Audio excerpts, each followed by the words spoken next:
दोस्तों नमस्कार। जब पहलगाम की घटना हुई तो संसद बुलाई नहीं गई। जब ऑपरेशन सिंदूर हुआ तो भी संसद बुलाई नहीं गई।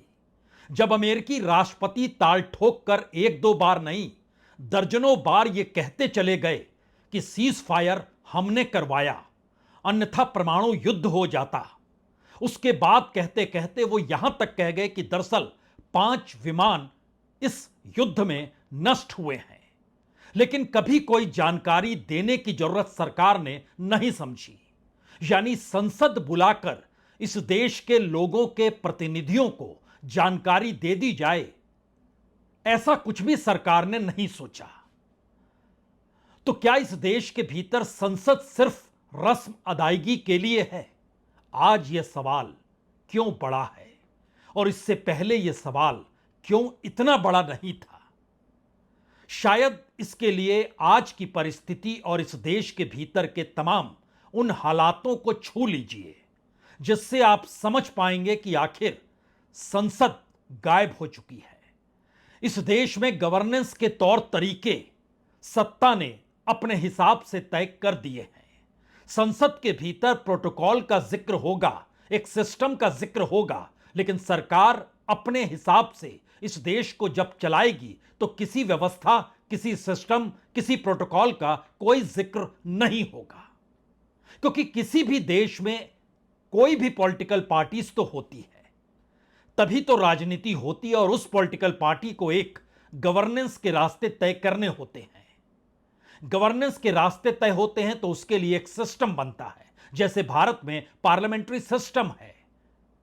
यह सिस्टम तानाशाही वाला भी हो सकता है, नॉर्थ कोरिया की तरीके से हो सकता है, यह वन पार्टी सिस्टम भी हो सकता है जो चीन के भीतर है।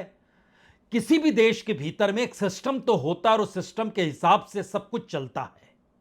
और उस सिस्टम की जरूरत इसलिए डेमोक्रेटिक स्टेट में पड़ती है क्योंकि वहां पर सवाल नागरिकों का होता है। नागरिकों पर कोई आफत आ जाए, कोई मुश्किल आ जाए, जो पहलगाम में हुआ, उसका जवाब इस सिस्टम को देना पड़ेगा। और पार्लियामेंट्री सिस्टम है तो फिर आपको पार्लियामेंट बुलानी पड़ेगी। लेकिन एक झटके में बात गायब होते होते, यानी पहलगाम से शुरू कीजिए और एक झटके में आप बिहार की चौखट पर आकर खड़े हो जाइए। और फिर उसके बाद आप सोचना शुरू कीजिए कि बिहार के भीतर नागरिक कौन होगा, यह कौन लोग तय कर रहे हैं। गवर्नेंस का हिस्सा इलेक्शन कमीशन नहीं होता है, लेकिन इस वक्त चीफ इलेक्शन कमिश्नर एक फेस है, एक चेहरा है। लेकिन जो बीएलओ गांव गांव जा रहे हैं बिहार के भीतर, वो कोई चेहरा नहीं है। ठीक इसी तरीके से पहलगाम के भीतर जो आतंकवादियों ने किया, उस आतंकवाद को सीमा पार के आतंकवाद से जोड़ा भी गया और बताया भी गया। यह भी कहा गया कि कहीं ना कहीं कुछ लैप्सेस हमारी खुफिया एजेंसीज में हो गए थे। लेकिन जो हुआ नागरिकों के साथ हुआ, उन्हें न्याय मिलना चाहिए, और न्याय तभी मिलता है जब उसे सजा मिल जाए जिसने यह कार्य किया होगा। ध्यान दीजिए, पहलगाम के भीतर आतंकवादी जो थे वो आज की तारीख में फेसलेस हैं। उनका कोई चेहरा नहीं है। कुछ चेहरे जारी जरूर किए गए, लेकिन इतने दिनों के बाद भी सरकार बता नहीं पाई कि वो कौन लोग हैं, कहां से आए थे और फिर कहां चले गए, जबकि देश के भीतर पूरा सिस्टम काम करता है। सैटेलाइट पिक्चर्स तक के जरिए दुनिया के तमाम देशों में, और भारत तो इस दौर में टेक्निकली बहुत आगे निकल चुका है, लेकिन कुछ भी इस दौर में पहलगाम में पकड़ नहीं आया। और होते होते बात इस स्थिति पर आ जाकर फंस चुकी है जहां पर इस देश का नागरिक होगा कौन, यह भी कुछ लोग तय कर रहे हैं। यानी पहलगाम की घटना भारत के भीतर सत्ता की अपनी सफलता और असफलता के बीच की एक ऐसी अनकही कहानी है जिसे इस देश में विपक्षी पॉलिटिकल पार्टीज से, या इस देश में पार्लियामेंट से, या फिर इस देश के भीतर में आम नागरिकों के भीतर क्या चल रहा है, उससे कोई सरोकार बनाने की जरूरत नहीं है। सरकार ने कह दिया, ढोल पीट दिए, मीडिया ने उसका गायन कर दिया, अंतर्राष्ट्रीय तौर पर मिशन वर्ल्ड शुरू किया गया, दुनिया के कई देशों में भारत के सांसद गए, लेकिन इस दौर में भारत के साथ कोई खड़ा नहीं हुआ। सवाल अब इसके आगे का है। आज जब पार्लियामेंट बुलाई गई तो शायद भारत के इतिहास में यह भी पहली बार है कि प्रधानमंत्री ने भी संसद की किसी महत्ता को नहीं समझा।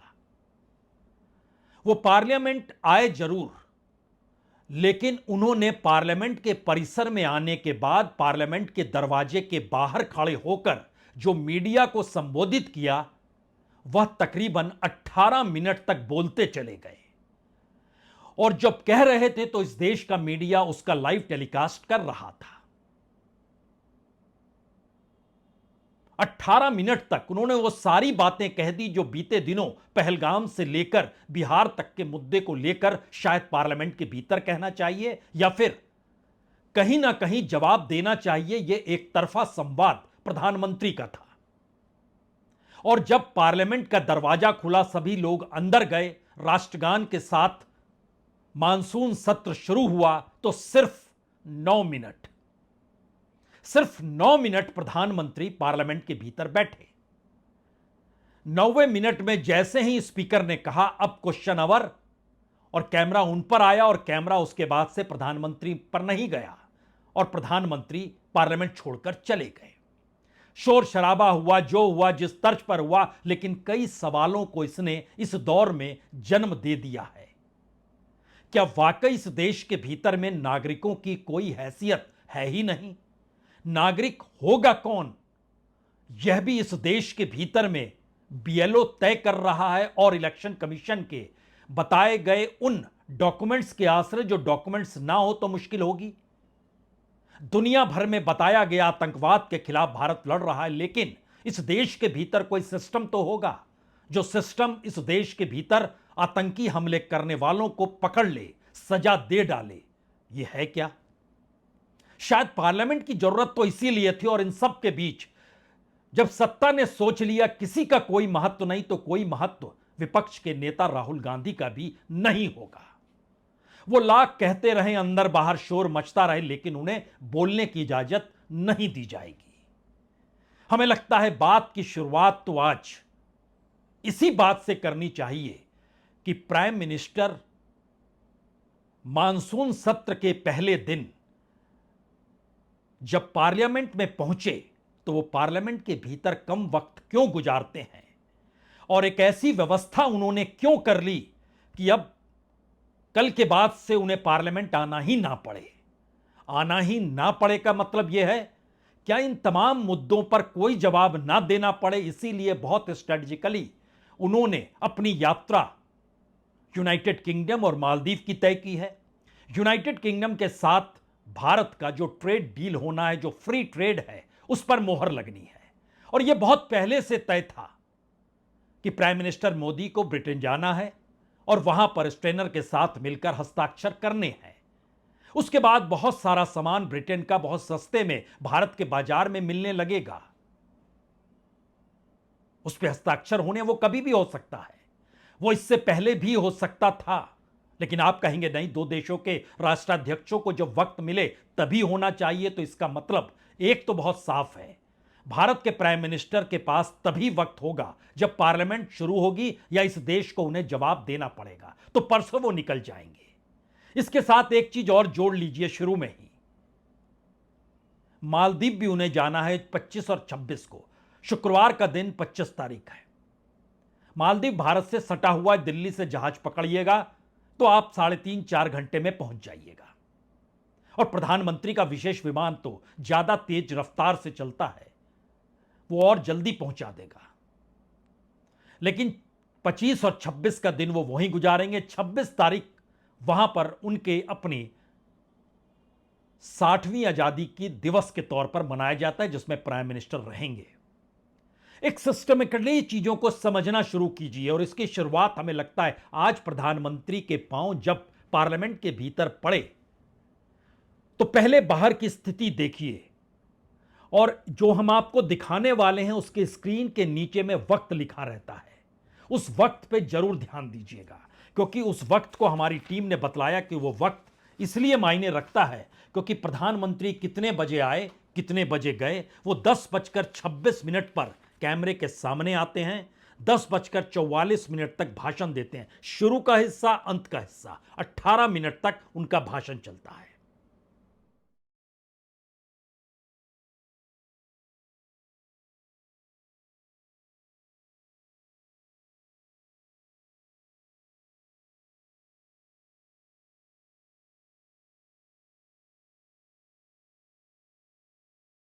नमस्कार दोस्तों,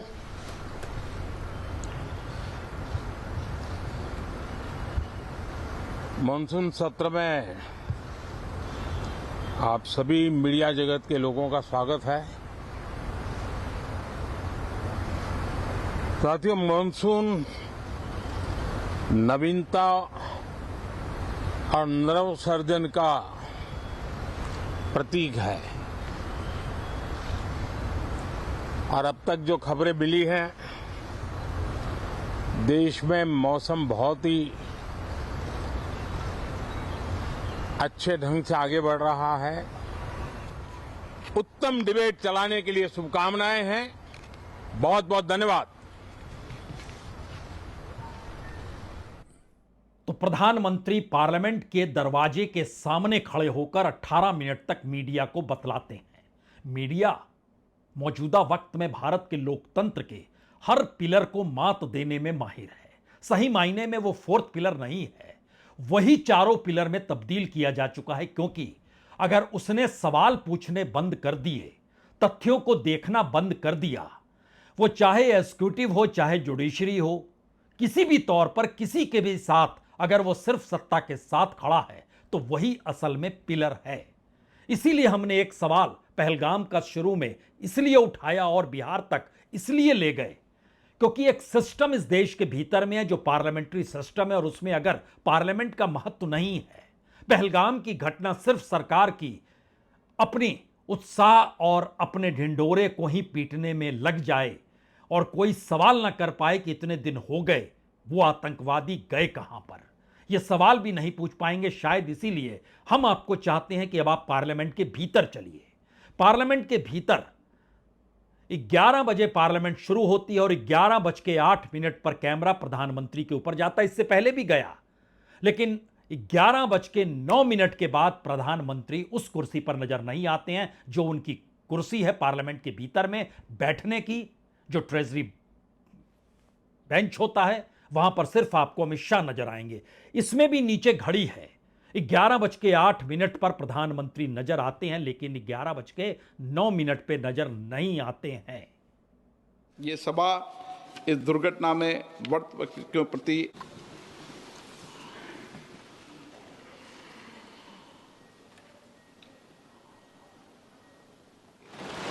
पहले सफल मिशन के लिए में इस विषय पर व्यापक चर्चा भी होगी। प्रश्नकाल, प्रश्न संख्या 1, श्री प्रदीप पुरोहित।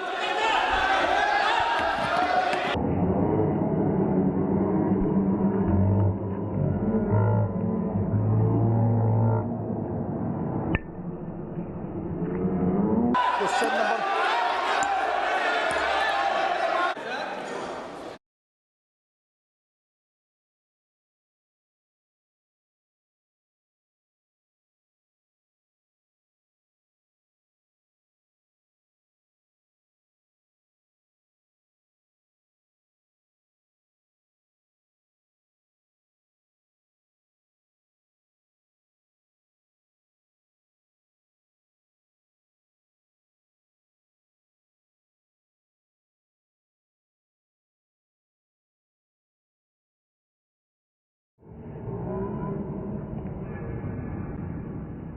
जी, ये पार्लियामेंट के भीतर की तस्वीर थी। 11:09 के बाद कैमरा प्राइम मिनिस्टर की तरफ नहीं जाता है और 11:09 पर जब जाता है तब तक वो जा चुके थे।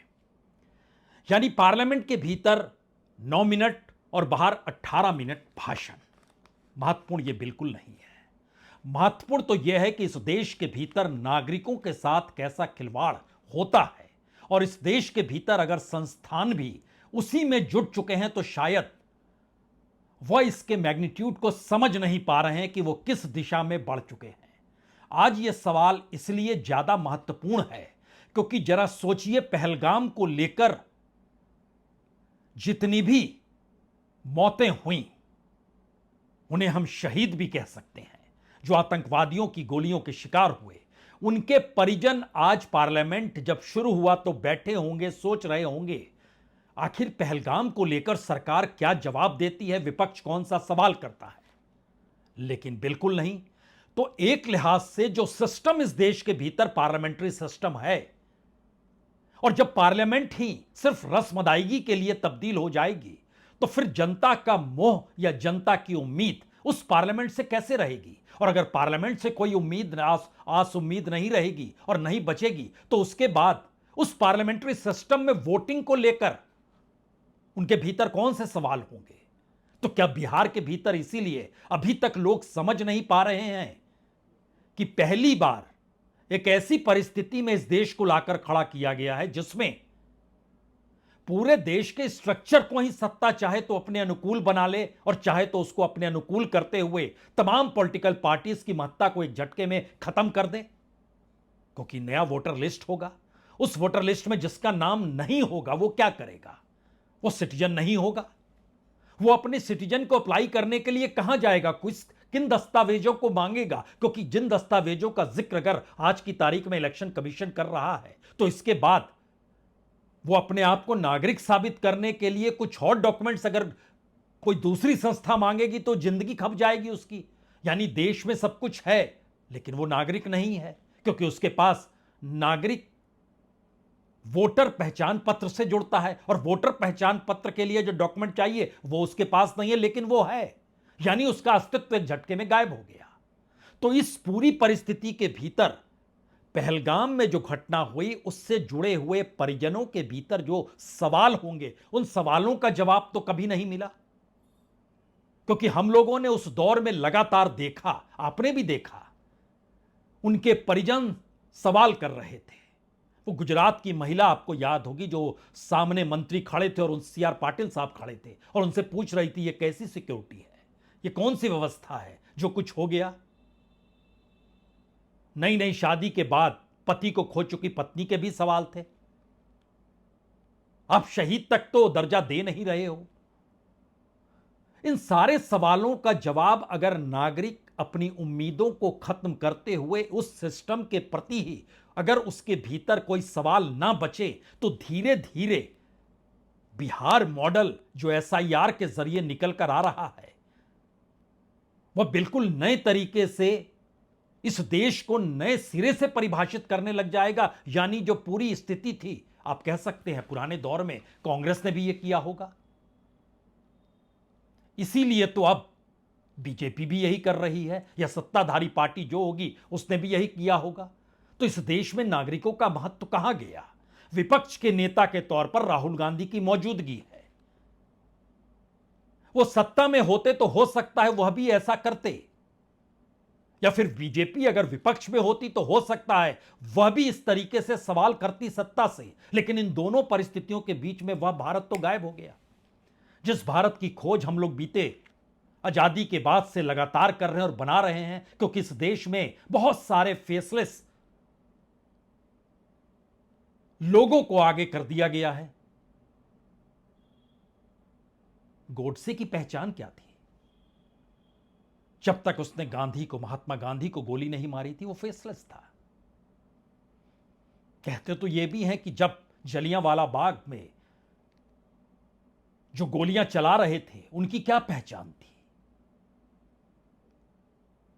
उन्होंने गोलियां चलाई, वो उस वक्त तक फेसलेस थे।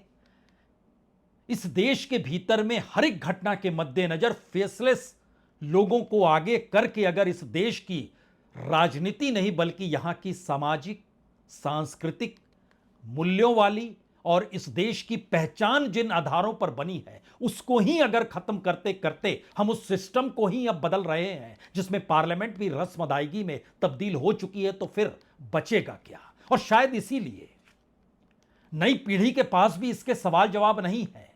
बिहार से नई युवा लड़की आती है संभवी चौधरी, उनसे भी आज पूछा गया बिहार में जो हो रहा है, तो उन्होंने, हमें लगता है सुन लीजिए पहले। जो मुद्दा है ही नहीं, उस मुद्दा को उठाना क्यों है? ये विपक्ष हमेशा डॉक्यूमेंटेशन और आइडेंटिफिकेशन का कोई भी टास्क होता है उससे इतनी डरती क्यों है? जब कह रहा है इलेक्शन कमीशन कि वो आइडेंटिफाई कर रहे हैं जो प्रॉपर जो भारत के वोटर्स नहीं है वो भी वोटर्स लिस्ट में एनरोल्ड है, इसके खिलाफ कार्रवाई एक गंभीर समस्या है। जब आप देश की समस्या का हल निकालते तो विपक्ष को इतना परेशानी क्यों हो रहा है? मुश्किल यह है कि हमारे देश की शिराओं में लोकतंत्र दौड़ता है, और लोकतंत्र का मतलब होता क्या है यह सत्ता में आने के बाद बिल्कुल नई परिभाषा होती है, और सत्ता से बाहर होने के बाद उसकी नई परिभाषा होती है। अब यह कैसे कोई समझाए कि बिहार का एक भी शख्स जिसका जन्म वही हुआ, पीढ़ियों से वही रह रहा है, और वो डॉक्यूमेंट अगर उसके पास नहीं है तो वो नागरिक नहीं होगा, और अगर नागरिक नहीं होगा तो यानी वोटर लिस्ट तक का मसला नहीं है। Voting pattern, parliamentary democracy, parliament, इनसे तो लोगों के भीतर कोई उम्मीद बच नहीं पा रही है, लेकिन अपने होने का एहसास उसे इस देश से नहीं बल्कि एक बीएलओ के जरिए मिलेगा जो फेसलेस है, और वो आएगा और पूछेगा आपके पास ये डॉक्यूमेंट है, आप बोलेंगे नहीं है, हम खोजते हैं, देर हो चुकी होगी, कुछ लोग नहीं पहुंच पाए होंगे। तो यानी नागरिक बना रहे हैं नागरिक, और नागरिकता से हटा रहे हैं। यह कोई वोट की लूट नहीं है जिसका जिक्र विपक्ष के नेता कर रहे हैं, या तेजस्वी यादव या राहुल गांधी ने बिहार लूटने के प्रकरण, ये वो प्रक्रिया नहीं है। यह दरअसल इस देश के भीतर में नागरिकता के सवाल को लेकर भारत जैसे देश के भूखंड की डेस्टिनी को ही चेंज करने की परिस्थितियां हैं। उसके बीच कई रास्ते अलग अलग तरीके से वो पहलगाम हो सकते हैं, वो कुछ और निकलेंगे। ऐसी घटनाओं को लेकर एक निराशा लोगों के बीच होगी। शायद इसीलिए इस दौर में आपने देखा होगा बेरोजगारी गायब हो गई, महंगाई गायब हो गई, इस देश के वो तमाम उलझे हुए मुद्दे गायब हो गए, क्योंकि एक नया सिस्टम न्यू नॉर्मल की दिशा में ले जाकर खड़ा कर दिया होगा। और ऐसे में अगर पार्लियामेंट के भीतर विपक्ष का नेता यह कहता है कि मुझे बोलने नहीं दिया जा रहा है, तो समझना यह भी होगा कि पार्लियामेंट के भीतर जो विपक्ष की हैसियत है वह चाहे बहुमत ना पाने की हो, लेकिन अपने अपने क्षेत्र में उनकी ताकत, उनकी मजबूती उस वहां के लोगों को रिप्रेजेंट करने की है। और अगर उनको बोलने की इजाजत नहीं है और यह कह के पार्लियामेंट के परिसर से आप निकल जाएं तो रास्ता नहीं निकलेगा। आप इस देश के भीतर भी विपक्ष के नेता के तौर पर हैं, और इस देश में पार्लियामेंट्री सिस्टम है, तो या तो पार्लियामेंट्री सिस्टम नहीं है यह मान लीजिए, और इस पार्लियामेंट का कोई महत्व नहीं है यह भी मान लीजिए, या फिर यह तमाम मुद्दों को लेकर जनता के बीच जाकर ही उसी को पार्लियामेंट के तौर पर खड़ा कर दीजिए, और फिर उस टेक्नोलॉजी से हटकर जो शायद भारत जोड़ो यात्रा के दौरान निकलकर आई थी, विपक्ष को नहीं दिखाता था मीडिया, तो विपक्ष जनता के बीच चला गया। तो इस दौर की वो परिस्थितियां कम से कम आज की पार्लियामेंट में तो नजर आती है। बावजूद इसके सुनिए विपक्ष के नेता राहुल गांधी की बात। नहीं, देखिए, सवाल यह है कि जो हाउस में डिफेंस मिनिस्टर को बोलने देते हैं, उनके लोगों को बोलने देते हैं, मगर अगर विपक्ष का कोई कुछ कहना चाहता है तो अलाउड नहीं है। मैं लीडर ऑफ अपोजिशन हूँ, मेरा हक है, तो मुझे तो कभी बोलने ही नहीं देते हैं। तो ये एक नया अप्रोच है। क्या सवाल चाहते हैं आप? क्या सवाल आप चाहते हैं सर? जो प्रधानमंत्री बट दौड़ के निकले हाउस से एक सेकंड में, तो डिस्कशन, हाँ, सरकार चर्चा तो होगी, अगर वो अलाउ करेंगे तो होगी, मगर इशू ये है कि कन्वेंशन कहता है कि अगर सरकार के लोग कुछ बोलें तो हमें भी स्पेस मिलनी चाहिए। हम 2 शब्द कहना चाहते थे, मगर विपक्ष को ये अलाउड नहीं है। Thank you. अगर विपक्ष के नेता के तौर पर राहुल गांधी कह रहे हैं उन्हें बोलने तक नहीं दिया जाता है, जो आज नहीं बोलने दिया गया, तो फिर इस पार्लियामेंट का मतलब क्या है? इस पार्लियामेंट्री सिस्टम का मतलब क्या है? इसको अगर मैग्नीट्यूड को थोड़ा बड़ा कीजिए तो उसके बाद आप समझना शुरू कीजिए कि इस देश में राष्ट्र का मतलब होता क्या है। और अगर इस राष्ट्र के दायरे में पार्लियामेंट और पार्लियामेंट्रीज को लेकर खड़े हैं आप, तो एक क्षण के लिए इस देश के नागरिक वह भी हैं, और इस देश के नागरिक वह भी हैं जो पहलगाम में मारे गए लोगों के परिजन हैं। इस देश के नागरिक वह भी हैं जो बिहार में फॉर्म में जो डॉक्यूमेंट्स चाहिए वो नहीं दे पा रहे हैं, तो क्या पूरे राष्ट्र को लेकर एक नया प्रयोग इस देश के भीतर बिल्कुल नए सिस्टम के आश्रय कहा जा रहा है? राष्ट्र खत्म हो जाएगा और एक नए तरीके से एक पॉलिटिकल राष्ट्र इस देश के भीतर में सत्ता पर बने रहने के लिए निकल कर आएगा? आप कह सकते हैं, हो सकता है। लेकिन अगला सवाल एक और है। इस पूरी प्रक्रिया के भीतर ध्यान दीजिए, प्राइम मिनिस्टर गायब हो जाएंगे, प्राइम मिनिस्टर विदेश यात्रा पर चले जाएंगे, जो अक्सर निकले। हमारी टीम ने हालांकि बतलाया कि 21 मौके ऐसे आए हैं जब पार्लियामेंट शुरू हुई और प्राइम मिनिस्टर विदेश की यात्रा पर चले गए, इसलिए इसको आप नए तरीके से मत देखिएगा। लेकिन उस 21 तरीके के दौर में कभी भी ऐसी स्थिति नहीं आई थी पहलगाम जैसी घटना हुई हो। ऑपरेशन सिंदूर को इस देश ने देखा और देश के सामने प्रधानमंत्री ने बाकायदा चुनावी रैलियों में कहा, अलग अलग भाषणों में जिक्र किया। ऐसी स्थिति कभी नहीं आई थी कि अमेरिकी राष्ट्रपति भारत और पाकिस्तान के संभावित युद्ध को लेकर सीजफायर का ऐलान करे, परमाणु युद्ध की परिस्थितियों का जिक्र करे, ट्रेड डील का जिक्र करे, 5 विमानों के नष्ट होने का जिक्र करे, और भारत की पार्लियामेंट कहीं नहीं है, भारत का कोई पार्लियामेंट्री इस पर खामोशी बरतता है। प्राइम मिनिस्टर ऐसे मौके पर बाहर जा रहे हैं एक नई डील करने के लिए, क्योंकि जो एक लंबी प्रक्रिया इस देश के साथ संबंधों को लेकर चली आ रही थी वो धराशायी हो चुकी है। वो सिर्फ अमेरिका के साथ संबंधों को लेकर धराशायी नहीं हुई है, भारत की अपनी पहचान आज से नहीं 1947 से, जो पहचान अंतर्राष्ट्रीय तौर पर भारत की जिस महत्ता के साथ, वो कोल्ड वार का दौर हो, वो गुटनिरपेक्ष आंदोलन का दौर हो, वो बांग्लादेश निर्माण का दौर हो, वो रूस और अमेरिका के टकराव का दौर हो, वो किसी भी वक्त के दौर को आप उठाकर देखिए, भारत की महत्ता तब और भारत की महत्ता आज। और इसी दौर में अक्रॉस द पार्टी तमाम पॉलिटिकल पार्टीज के सांसदों की टीम बनाई गई और दुनिया भर के 33 देशों में भेजा गया। यहीं से असल मतलब निकल कर आता है। इस देश के भीतर तमाम पॉलिटिकल पार्टीज में कोई अंतर नहीं है क्या? या सभी की अपनी जरूरतें और अपनी राजनीति को साधने के तौर तरीके एक सरीखे हैं क्या? एक वक्त कांग्रेस ने गड़बड़ किया, एक वक्त बीजेपी गड़बड़ करेगी। उस समय आपने क्यों किया था, अब हमें आप कैसे रोक सकते हैं? इस परिस्थिति में यह संसद तो गई, इस देश का पार्लियामेंट्री सिस्टम गया, इस देश में पॉलिटिकल पार्टीज जो थी वह भी खत्म हो गई। पॉलिटिकल पार्टी बचेगी एकमात्र बीजेपी, सबसे बड़ी पार्टी, एकमात्र सिस्टम उसी का बचेगा। इस देश में नागरिक कौन है या कौन नहीं है यह भी वही तय करने की दिशा में इस देश के इंस्टीट्यूशंस को लाकर खड़ा कर गई। मुख्य चुनाव अधिकारी, चीफ इलेक्शन कमिश्नर कल तो रिटायर हो जाएंगे, परसों कोई दूसरा आ जाएगा, लेकिन जिसकी नागरिकता चली जाएगी वो क्या करेगा?